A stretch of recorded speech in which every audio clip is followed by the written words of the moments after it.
Alhamdulillah.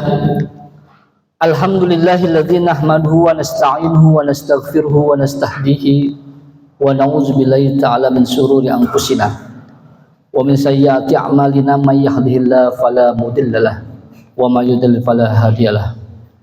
Asyhadu an la ilaha illallah wa asyhadu anna Muhammadan abduhu wa rasuluhu alladzi qad hamalan nas minadz zulumati ilan nur wa kadzalika ila siratal mustaqim. Siratal ladzina an'amta 'alaihim ghairil maghdubi 'alaihim waladdallin.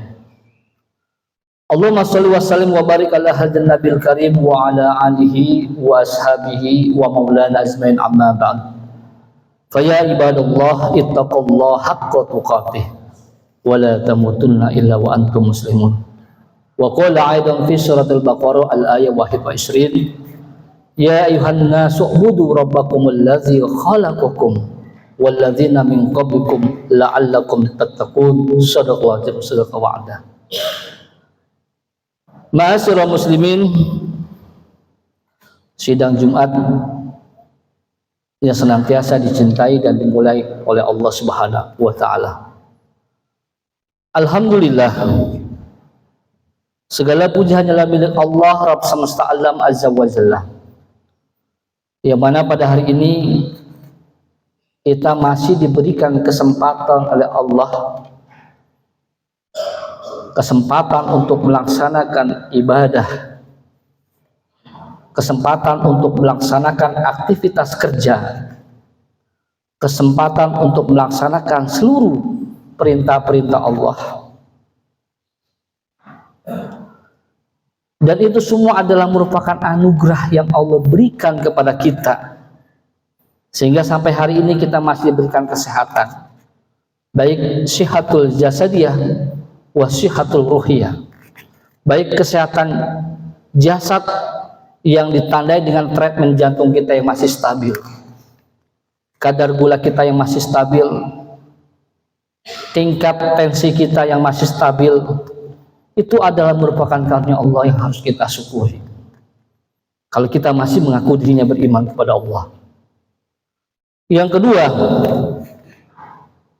kehadiran kita di sini adalah dalam rangka wahdatul umat, dalam kerangka bagaimana kita membangun satu kekuatan yang begitu dahsyat, yaitu kekuatan dalam bingkai ukhuwah Islamiyah. Karena bagi Allah dan Rasul tidak hanya menyangkut aspek individual saja dalam membangun keumatan, tapi bagaimana antara umat satu dengan yang lainnya, dalam ini adalah orang beriman, untuk senantiasa bersinergisitas, untuk senantiasa berlomba-lomba demi kebaikan, untuk senantiasa bersatu padu dalam kerangka wahdatul umat, mempersatukan nilai-nilai ukhuwah Islamiyah, tentu sesuai dengan referensi Al-Quran dan Sunnah. Salawat dan salam senantiasa kita limpahkan kepada Nabiullah wa Khatimul Anbiya Rasulullah Muhammad sallallahu alaihi wasallam, meretas dalam jalan dakwah, merajut dalam suka dan duka. Ketika SK nubuah Allah berikan kepada Rasulullah, ketika itu Rasul dalam keadaan apa yang harus saya lakukan? Tetapi malaikat Jibril memberikan satu keyakinan kepada Rasulullah, la takhaf wa la tahzan innallaha ma'ana. Janganlah kau takut ya Muhammad, janganlah kau bersedih, bahwa risalatul haq yang aku titipkan kepada engkau dan kau sampaikan kepada umat adalah risalah yang mengandung kebenaran, dan yakini bahwa aku tidak akan diam ketika engkau mengalami cacian, makian, hinaan dan sebagainya. Barangkali kalau seandainya Rasulullah tidak memiliki sifat sabar yang ada dalam dirinya, yang ada dalam karakter dan sifatnya, mungkin barangkali napas-napas Islam, warna-warna Islam tidak mungkin kita bisa hirup di udara yang penuh dengan iklim demokrasi dan transformasi teknologi yang luar biasa. Ini adalah merupakan satu anugerah kita memiliki Rasulullah Muhammad SAW yang begitu sabar, meretas jalan dakwah, menajus dalam suka dan duka. Tiada henti-hentinya beliau menyampaikan dengan kesabaran yang pada akhirnya Islam mengalami kemenangan. Dan pada saat itulah Allah dokumentasikan dalam surat An-Nasr, "Idza jaa nasrullahi wal fath wa ra'aitan nasa yadkhuluna fi dinillahi afwaja fasabbih bihamdi rabbik wastaghfir innahu kana tawwaba."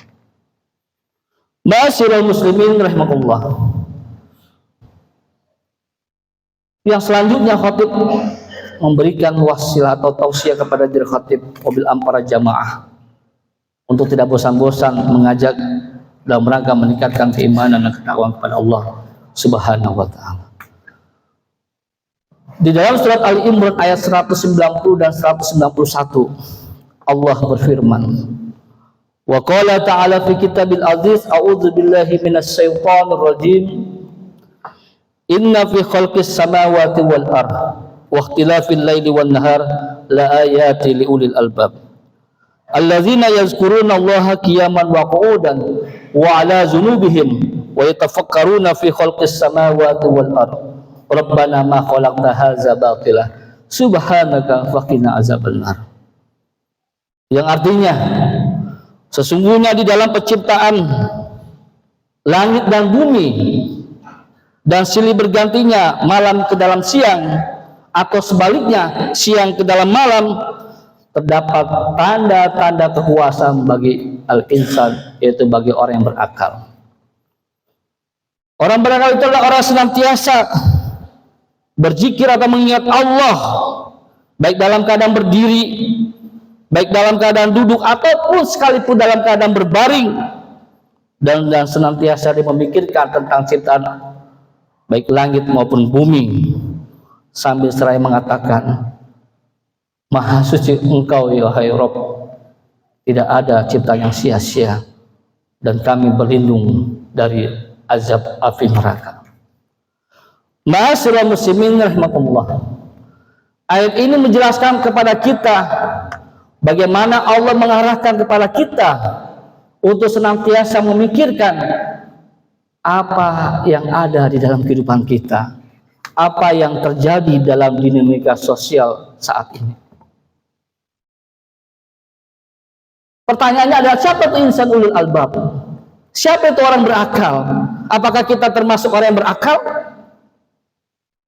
Padahal kita memiliki akal? Belum tentu. Tentu orang berakal itu tidak hanya sekedar memainkan akal pikirannya saja, tapi bagaimana mengimplementasikan akal di dalam kehidupan sehari-hari yang tidak lepas dari referensi Al-Quran dan Sunnah. Dan tentu orang berakal itu harus memiliki ciri sebagaimana kita memahami tentang konteks iman dan Islam itu sendiri. Al-Islamu al-khudu wal-inqiyad lima ja'a bihi Rasulullah. Islam adalah patuh, Islam adalah tunduk, Islam adalah berserah diri atas apa yang menjadi ketetapan Allah dan Rasulnya. Pertanyaannya adalah, sudah sejauh manakah kita memahami makna Islam, setidaknya meyakini dan mengimplementasikan di dalam kehidupan kita sehari-hari? Silakan bertanya kepada diri kita sendiri dalam muhasabah atau dalam renungan yang dalam. Ma'asyiral muslimin rahimakumullah. Ciri-ciri insan ulul albab adalah, yang pertama adalah selalu mengingat Allah. Ketika kita bekerja, jadikan pekerjaan kita itu semata-mata hanya kepada Allah Subhanahu wa taala. Jangan dijadikan rezeki atau asbab dari kerjaan itu ada mendapatkan rezeki. Tidak. Asbab rezeki itu datang bukan dari pekerjaan kita, tapi asbab kita mendapatkan rezeki itu hanya dari Allah mutlak yang memberikan rezeki kepada kita.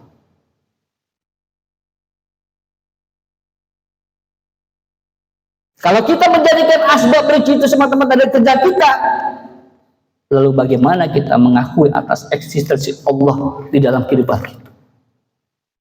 Ini yang kadang-kadang kita salah kaprah di dalam memahami tentang eksistensi Allah di dalam kehidupan kita sehari-hari. Jadi orang yang berakal itu adalah senantiasa mengingat Allah dalam keadaan apapun. Ketika kita mengalami problematika hidup dan kehidupan, permasalahan ekonomi yang sampai saat ini, mungkin kalau kita tanya satu persatu, mereka banyak mengeluh. Pasar Tanah Abang sepi, PHK telah terjadi, bahkan kita tahu kedepannya seperti apa. Tapi bagi orang beriman, dia tidak pernah putus asa. Dia senantiasa mengembalikan semua permasalahan kepada Allah Subhanahu wa Ta'ala, karena dia yakini Allah tempat bergantung, Allah tempat di mana dia bisa berharap dan memohon. Dan itu adalah ciri-ciri dari orang-orang yang berakal. Ma'asyiral muslimin rahimakumullah. Yang kedua, orang yang berakal adalah orang yang senantiasa menghadirkan Allah dalam keseharian. Hadirkan Allah di dalam diri kita. Jangan jauhkan Allah dalam diri kita. Kadang-kadang ketika kita punya permasalahan ekonomi, kita lebih senang berinteraksi dengan pinjol. Tapi kita tidak pernah mencoba berinteraksi dengan Allah. Padahal kita punya Allah yang Maha Razak dan sebagainya. Ketika kita punya permasalahan di kantor atau permasalahan dengan keluarga, ketika kita berharap kepada manusia dan harapan itu tidak sesuai dengan apa yang kita inginkan, lalu kita benci kepada manusia atau mungkin kerabat atau saudara. Maka dari itu, hadirkan Allah di dalam diri kita. Kalau kita sudah menghadirkan Allah di dalam diri kita, insya Allah tidak perlu diajari bagaimana caranya Allah memberikan kepada hambanya. Allah lebih paham dari makhluk, dari kita sebagai makhluk Allah. Kenapa? Karena tugas kita di muka bumi ini adalah untuk beribadah kepada Allah. Wa ma khalaqtul jinna wal insa illa liya'budun. Tidak aku ciptakan jin dan manusia melainkan beribadah kepada Allah. Yang ketiga, ciri-ciri orang berakal adalah senantiasa berpikir inovatif, berpikir kreatif. Bagaimana dalam situasi dan kondisi ini setidaknya dia bisa memberikan kontribusi kepada sesamanya. Tidak dikatakan seorang itu beriman kepada Allah kalau tetangga atau kerabatnya masih mengalami kelaparan. Padahal Rasulullah senantiasa mengarahkan kepada kita, khairun nasi anfahum linnas, sebaik-baik manusia adalah yang memberikan manfaat bagi orang lain. Ma'asyiral muslimin rahimakallah. Itulah orang berakal, berpikir aktif, berpikir kreatif. Manakala tetangga kita mengalami kelaparan, manakala tetangga kita mengalami kesusahan, kita terketuk hatinya karena kita adalah bagian dari saudara mereka, bagian dari orang beriman, maka setidaknya berikan kontribusi apa yang kita miliki. Dan hari ini umat belum menunjukkan sikap keimanannya dan loyalitasnya kepada Allah secara utuh dan komprehensif. Bagaimana mungkin kita membangun sebuah bangsa yang begitu besar dengan nilai-nilai peradaban yang islami kalau diri kita masih renggang di antara sesama kita. Wa'tasimu bihablillah wa la tafarraqu. Ma'asyiral muslimin rahimakallah. Yang keempat adalah bermanfaat bagi orang lain.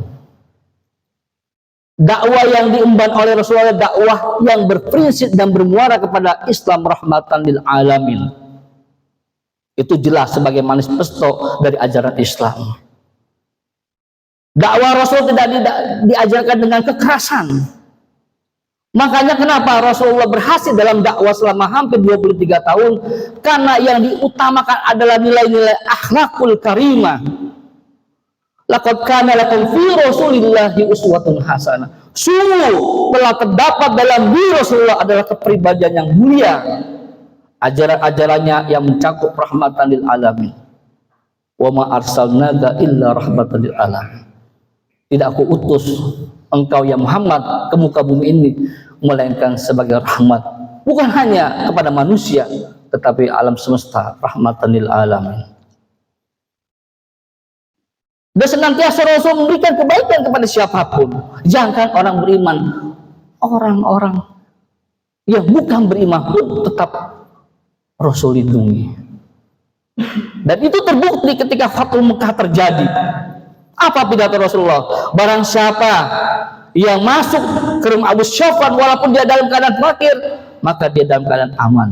Tidak ada lagi kebencian, tidak ada lagi perbudakan, tidak ada lagi kriminalisasi dan sebagainya. Yang ada adalah di bawah naungan Islam yang rahmatan lil alamin. Itu adalah prinsip-prinsip asasiyah yang diajarkan oleh Rasulullah dan didakwahkan oleh Rasulullah. Yang pada akhirnya Islam mengalami kejayaan hampir 14 lebih abad sampai memasuki benua Eropa dan sebagainya. Namun apa yang terjadi? Allah rubah sejarah itu. Islam mengalami kemunduran. Dan itu sudah Rasulullah warningkan kepada sahabat ketika Fathul Mekah. Pada saat Islam menang di kota Mekah, Rasulullah tidak bergembira, merayakan euforia yang berlebihan. Lalu para sahabat bertanya, wahai Rasulullah, kenapa engkau tidak seperti kita-kita ini yang begitu euforia? Apa jawab Rasulullah? Wahai para sahabatku, kemenangan yang Allah berikan bisa jadi adalah ujian bagi kita ke depan. Bisa jadi kemenangan ini memberikan ujian kepada kita. Apakah kita larut dengan kemenangan ini? Atau sebaliknya, kita lupa. Bisa jadi musuh-musuh Allah senantiasa membuat satu rencana dan strategi untuk menghancurkan kita. Dan terjadi di abad yang sekarang ini. Yang terakhir adalah orang berakal dan orang senantiasa bersyukur kepada Allah. Apakah bersyukur ada batasnya? Tidak. Apakah kepuasan itu tidak ada batasnya? Tidak. Siapa bilang kepuasan itu ada batasnya? Manusia tidak pernah puas. Dalam teori ekonomi apapun tidak ada satu definisi kepuasan yang lebih substantif dan sebagainya. Tetapi yang membatasi kepuasan itu adalah rasa syukur kita kepada Allah. Karena itulah yang bisa mempertahankan nilai-nilai Islam kita kepada Allah dan Rasulnya. Ma'asyiral muslimin rahimakumullah. Dari beberapa ciri ulul albab ini, mudah-mudahan kita ada termasuk bagian dari ulul albab, insan yang berakal yang senantiasa memberikan nilai-nilai Islam di dalam kehidupan kita dan mengimplementasikan Islam setidaknya buat diri kita, buat keluarga kita, ataupun buat masyarakat sekitarnya. Barakallahu lakum fil Qur'anil azim wa nafa'ani wa iyyakum bima fihi minal ayati wa dzikril hakim wa taqabbala minna wa minkum tilawatahu innahu was-samiul alim fastaghfiru innahu wal ghafurur rahim. Allahumma salli wa sallim ala sayyidina Muhammad wa ala alihi wa ashabihi ajma'in.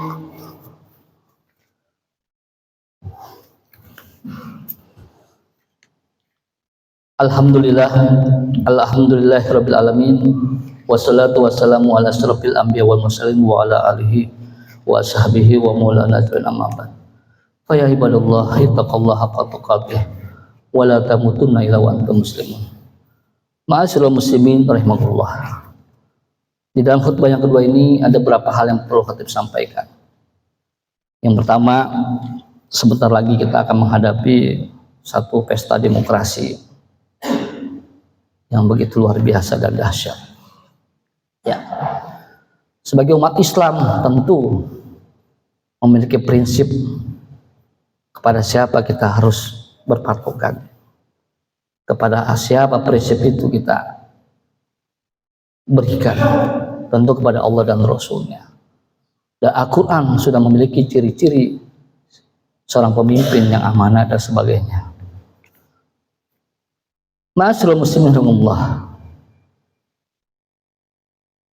Hari demi hari kita dipertontonkan oleh satu keadaan-keadaan yang kadang-kadang kita sangat prihatin dan sedih. oleh para badut-badut politik dan sebagainya. Tetapi sebagai orang beriman, mari kita perkuat ukhuwah Islamiyah kita. Karena apa? Karena kita yakini Allah tidak akan tinggal diam ketika kondisi bangsa dalam keadaan seperti ini. Allah tidak akan tinggal diam.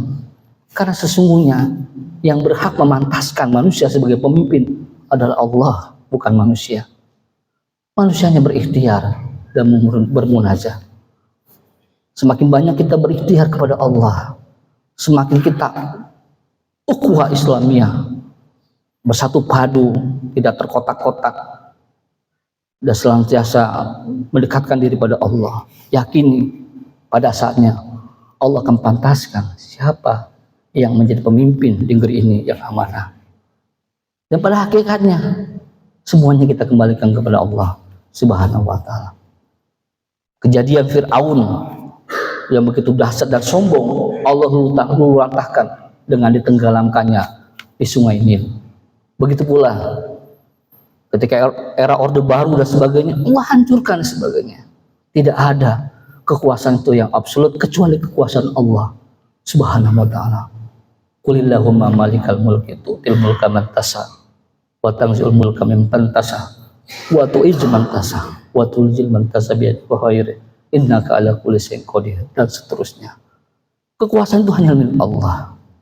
Manusia hanya diberikan amanah. Ketika amanah itu tidak dilaksanakan, maka yakini Allah akan tarik amanah itu. Bahkan Allah hinakan, Allah buka keburukan-keburukan mereka di hadapan umat, dan pada akhirnya Allah hancurkan mereka-mereka yang berbuat kezaliman. Semoga yang hadir di sini Allah berikan ketetapan iman dan Islam yang kuat. Allah berikan kemudahan lahir dan batin. Allah mudahkan urusannya. Allah lapangkan rezekinya. Dan Allah berkahkan rezeki dan rumah tangga sakinah, mawaddah warahmah. Marilah kita beristighfar kepada Allah. Astaghfirullahaladzim, astaghfirullahaladzim, astaghfirullahaladzim. Allahumma ighfir lil mu'minina wal mu'minat wal muslimina wal muslimat alaihim amwat. Allahumma ighfir lana wa li walidayna warhamna kama rabbayana shighara. Rabbana wa la tahmil alaina isran kama hamalta wa alal ladzina min qablina. Rabbana wa la tuhammilna ma la taqata lana bih. Wa'fu anna waghfir lana warhamna anta maulana fansurna 'alal qaumil kafirin. Ya Allah, ya Tuhan kami, satukanlah kami dalam mawaddahmu ya Allah. Satukanlah kami dalam kesatuan iman dan Islam yang kuat. Ya Allah, jalan Engkau cerai berikan kami sebagaimana yang dikehendaki orang-orang kafir dan munafik ya Allah. Ya Allah, jadikanlah kami umatnya senantiasa istiqomah dalam jalan-Mu ya Allah. Komitmen atas dakwah-Mu ya Allah, dan senantiasa memperjuangkan nilai-nilai Islam yang rahmatan lil alamin. Rabbana atina fid dunya hasanah wa fil akhirati hasanah wa qina azabannar. Walhamdulillahirabbil alamin. Ibadallah, innallaha ya'muru bil adli wa ihsan wa ita'i dzil qurba wa yanha 'anil fahsya'i wal munkar wal baghi ya'idukum la'allakum tadhakkarun wa dzikrullahi akbar. Aqimis shalah. Allahu akbar, Allahu akbar. Asyhadu an la ilaha illallah. Asyhadu anna Muhammadar Rasulullah. Hayya 'alas salat, hayya 'alal falah. Qad qamatis salat, qad qamatis salat. Allahu akbar, Allahu akbar. La ilaha illallah. La ilaha illallah Muhammadur Rasulullah sallallahu alaihi wa alihi wasallam.